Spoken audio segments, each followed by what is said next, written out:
Hello, this is my lab video for Physics 2211, section W10 for Lab 1, constant velocity.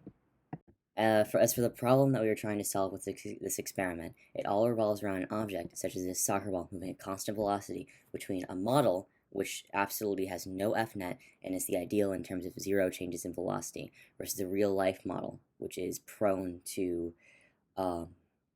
error, for example. Now, the question stated is, how does the model at constant velocity using GlowScript and idle as methods to express said model compare to a real-life object in constant velocity, as shown right here using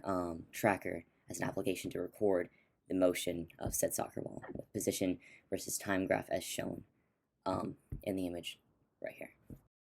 In terms of fundamental forces, the first one that comes to mind is Newton's first law, in which an object will stay in motion and is acted upon by a force from the opposing outside. Now, to quantify this, we use Newton's second law of the momentum principle, in which F net is equal to m net, or the change of velocity times mass will equal to F net, or the force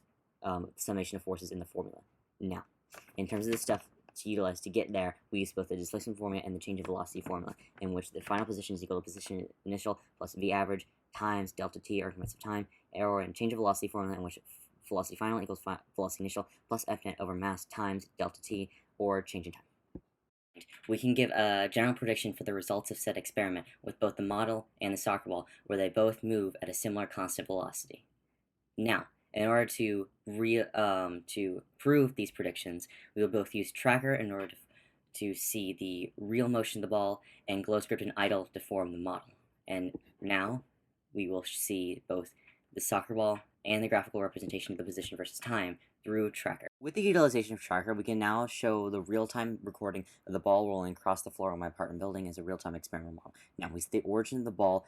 origin at the center of the ball in order to indicate the position of the ball being at 0, 0 and moving in the negative direction as shown here. And we approximate the distance based on the diameter of the ball, which I measured using the blue bar up right over here. And this is the origin. Now, as you can see in the video, the ball rolls across the floor as I manually applied all 24 points of the thing, and it's shown right here versus the time and x table right here, but it's also shown in this graphical model where it slightly curves up. Now, in order to show the model, we're going to move to GlowScript and idle as a demonstration of a model where it's perfect straight line with no effect. With given a model script to use for GlowScript, I used that and made slight changes, which I will go into the elaboration in a second. But to show the model program, right here, as you can see, the blue ball moves left negatively, similar to the real-time motion in the experiment, and as we can see in the position versus time graph, it is very similar, except this time it is completely straight, which I will show a comparison of the two also in just a second after explaining this code 4 that I changed. Now, as for the changes in the code, in order to better reflect the momentum principle, I did both the change in velocity and change in position formula in order to more accurately describe said formula with F net over mass times delta t and ball velocity times delta t. Now, I also implemented the initial position and initial velocity right here as grabbed from Tracker, and because Tracker, the time frame for the Tracker was only 0.8 seconds, I also indicated that within the loop. Shown in our final conclusion data, we can see that the experimental position and model position data right here, in the experimental position curves slightly up versus the model position, which, based on the coding, is shown to be straight linear. Now, as an explanation for this change in position, the F net has to be a different value other than 0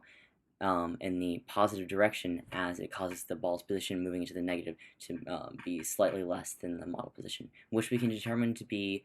most likely the frictional force of the floor moving on the ball, causing it to be slightly less negative in position. Now, if the axes were flipped, for example, then the experimental position would be shown to be at a greater negative position than the linear position, which we can deem to be inaccurate, as there is no indicated force, as seen by the video, to cause the ball to move further into the negative direction than the model position.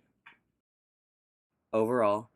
with an extension of our conclusions based on our data about the experimental position having to have an F net force in the opposing direction of its motion in order for its position to be less negative than the model position, we can come to the extension of Newton's second law on F net force, as F net is the summation of forces, and it's impossible to determine the forces that make up F net unless given the situation of the real-life model. In this case, because it was rolling across the floor, we were to determine that the opposing direction of the force had to be frictional force, causing the experimental position to be less negative than the model position.